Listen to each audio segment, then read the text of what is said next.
Hello, welcome to our program Cairo Local Time. We're in the second segment. As I said, we're going to be talking about the Egyptian parliamentary elections of 2020 and the 13 governorates who have been taking place during the past couple of days and the second round of this phase. And we're going to talk more about the future of this new parliament, the expected agenda that would be on the list, and how important and significant is it to also pump new blood in this parliament every 5 years. I'm very much delighted to have joining me here in the studio Dr. Bahideen Al-Abrashi, who's an Egyptian Council Foreign Affairs physician. Thank you very much for joining in. My pleasure. Let's talk more about, we're talking about over 63 million Egyptians that are eligible to vote. And we want to talk about the importance of their participation. We've seen a great turnout, especially at the second round of the 13 governorates, which included Cairo in it, and maybe you can tell us your intake on that. Well, of course, the second round especially was, there was a very high level of participation, and I think that's a good indication for the stability of the system and the re-engagement of the people in its institutions and its business as usual. Mm-hmm. So I think that's a very positive step. Mm-hmm. That took How place. essential is the parliament in the political life or the stability of the political life of any country around the world? Well, I mean, the parliament especially, they play different roles in certain regimes. They play a much more pronounced roles than other regimes, and there is always three basic powers. The executive is the most prominent for the people, because that's then you have the judiciary, which is a passive authority. It's not proactive, it waits for cases to come to it. And then you have the legislature, which sets the framework for everything. And it sets the framework for the operation of the executive. And it is the executive and the legislature, both are the representatives of the people. Mm. They come through elections. But the legislature is actually very close to the people, because they choose people that they are not just national figures, but local figures as well, from their various districts. Mm-hmm. We're seeing new faces that are, the old faces who have been in the parliament for the past 5 years have tried to run again, but we're seeing new blood being pumped into the parliament this season, with the new faces and younger representatives as well. What does this tell us about the awareness of the people when it comes to the choice of their representative or parliament member? I think one of the interesting and encouraging characteristics is the representation by women, mm-hmm. which has reached about 25%. Mm-hmm. At one time, the systems saw that women were much less active, and they began to artificially impose a minimum for women. Now we are seeing that they are proactive and they come out of their own initiative, and they are very well represented in the Egyptian parliament. We have seen some of the old faces continue, some of the old faces gone, which is an excellent so you have some older blood, but also the exit of some of them less current blood, so that was good. Then you have a strong representation for the younger people, and we have seen them increasingly participating in the Egyptian process since the 2011, and they continue to be very proactive with the political system. And that's exceedingly important so that we hear them, we listen to them, and they participate in what is happening and setting the framework for the operation of the executive. Right before these elections took place, there was also an elections for the Senate, and that's something that was newly integrated under a different name in the Parliament, where there's a group of specialists who are going to be responsible for the legislation process to make the decision-making process and the voting much more easier in the upcoming period. Do you think that with the presence of the Senate that this Parliament is going to actually have better advantages and face possibly lesser challenges in the upcoming period? Yes, I think that was, so we are not just having popular votes and popular people, which is very important, but we are also having people with established procedures. Those people of experience who were appointed, 100 of them, in our Senate, are the way that they were selected is very interesting, because they went to the various institutions and asked them to make recommendations. And through those recommendations, they were selected.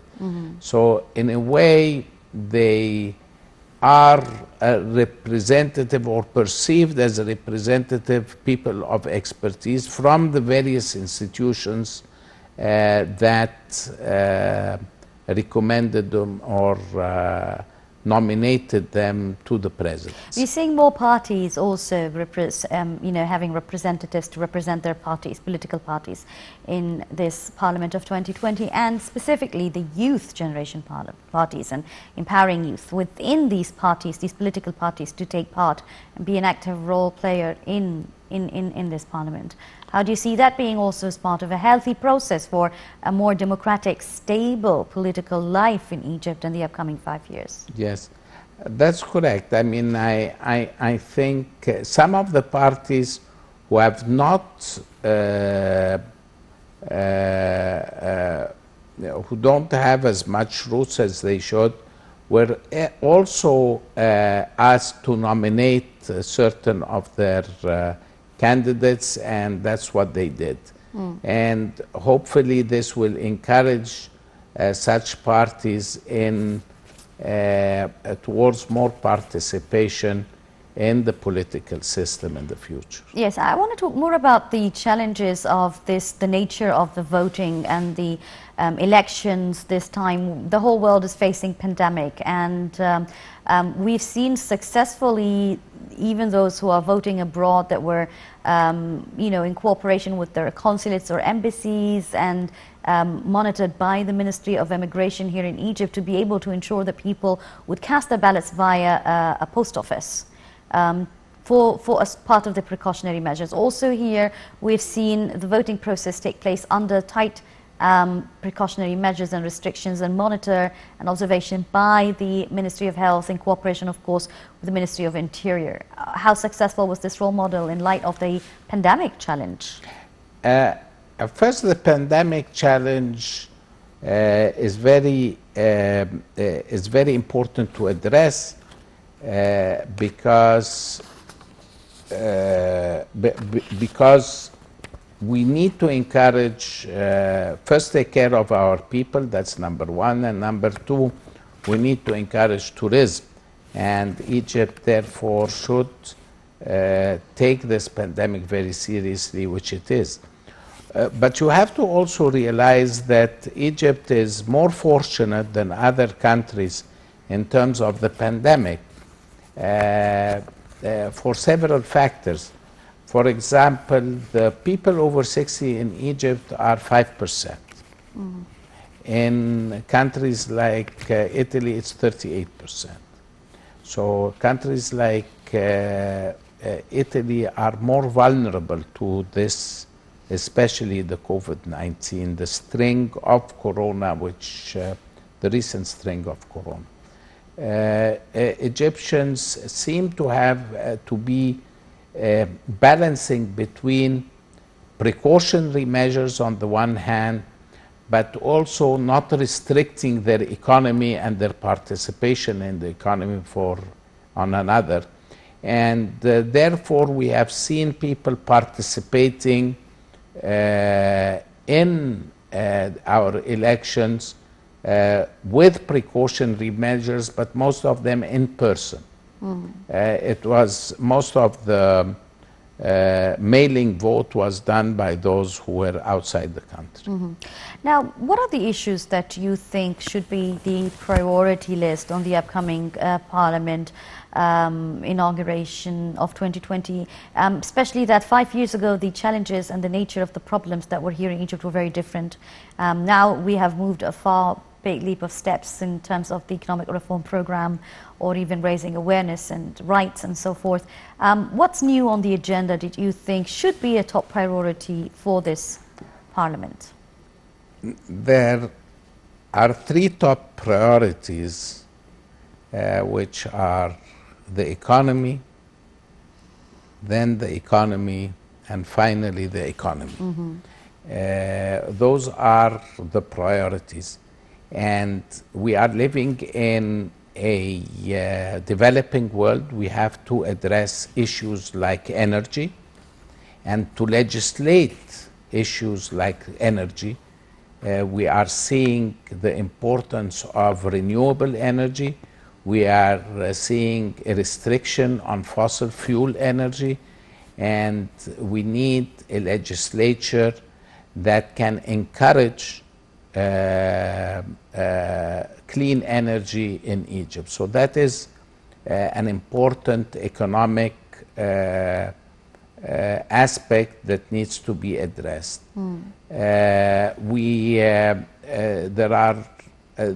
are new technologies coming out in terms of IQ, artificial intelligence, AI, which needs to be addressed because they are as important as they are on the one hand, as invasive they are on the other. So we have started this process with the privacy law, but a lot needs to be elaborated on and addressed, and how we can carve the development of the positive use of the massive data that is slowly developing while still protecting the privacy of people.